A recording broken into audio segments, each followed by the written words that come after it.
अस्सलामुअलैकुम स्टूडेंट्स, कैसे हैं आप लोग? ठीक ठाक हैं। आज हम शुरू करने जा रहे हैं, पहला लेक्चर है basic derivation rules. Basic derivation rules आप लोग ये चीज़ें कुछ चीज़ें मैं पढ़ाऊंगा इसमें, वो आप लोग समझ लो। आप लोगों के लिए डेरिवेशन जो है वो आसान हो जाएगी थोड़ी सी। आप लोगों को सिर्फ ये फार्मूलाज थोड़े बहुत देखने हैं, उसके बाद डेरिवेशन आपके लिए बिल्कुल सिंपल हो जाएगी। आप लोगों को कोई किसी किस्म का कोई प्रॉब्लम नहीं आएगा। ठीक है, उसमें हम क्या पहले क्या पढ़ेंगे? Power rule. पावर रूल क्या होता है? पावर रूल डेरिवेशन में एक आपने पढ़ा होगा कि आपका एक फार्मूला है d upon D x x की पावर n। ठीक है, ये एक फार्मूला है d upon D x x की पावर n, यानी पावर रूल है ना। पावर रूल तो पावर है, x की पावर n है। ठीक है, इसको डेरिवेशन करने का क्या फॉर्मूला है कि ये जो पावर है ये पहले आ जाती है n। ठीक है, उसके बाद x आपका ये लिख दिया जाता है और n में से एक माइनस कर दिया जाता है। ठीक है, ये d अपॉन डी एक्स अगर आपको कहता है कि x की पावर n है, इसका डेरिवेशन करो। ठीक है, तो आप d upon D x x की पावर n को आपने पहले लिखा, x की पावर n में से एक को माइनस कर दिया। अब इसकी एग्जांपल देखते हैं। एग्जांपल देखेंगे तो हमें और आसान हो जाएगा। एग्जांपल्स क्या है? आपको कहा जाता है कि x की पावर 3, इसका डेरिवेशन मालूम करो।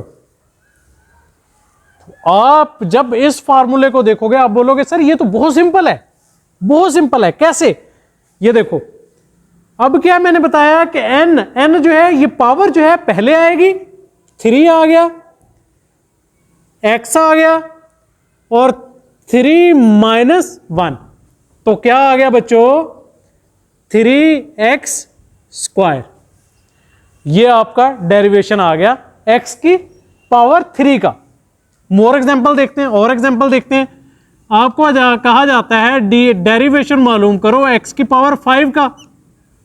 तो बच्चों 5 आ गया पहले, x की पावर 5 माइनस 1, तो आ गया 5x की power 4।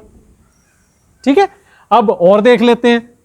d upon D x x की पावर 6, इसका डेरिवेशन मालूम करो। x की पावर 6, अब देखो 6x 5, 6 माइनस 1 5 आता है ना, सिंपल सा। उसके बाद कहा जाता है जी d upon D x x की पावर 10, इसका डेरिवेशन मालूम करो। तो आप बच्चों आपको सीधा सीधा पता होना चाहिए 10x की पावर 9, 10 माइनस 1 9 आ गया। ठीक है बच्चों, ये सिंपल सा एक रूल है, ये आप लोगों को पता होना चाहिए, ये आप लोगों को पता होना चाहिए। अच्छा, इसके बाद एक चीज और जहन नशीं रखिएगा, एक चीज जहन नशीं रखिएगा, वो ये है कि ये देखो d upon D x x के हिसाब से डिफरेंशिएट है, और यहां पे क्या है? x है, x के हिसाब से डिफरेंशिएट है और यहां पे x है। तो इसलिए इस यहां पे भी x हो, यहां पे भी x हो, तो फिर ये रूल लागू होगा। अगर वो कह जाता है d अपॉन डी वाई, ठीक है, d upon D Y y की पावर n, तो तब भी यही फार्मूला लगेगा n y की पावर n माइनस 1। ये y देख के परेशान नहीं हो जाना आप लोगों ने, इस चीज का जहन में रखना है कि जो चीज यहां पे हो वो चीज वहां पे यहां पे हो, तो ये फार्मूला आपका लागू होगा।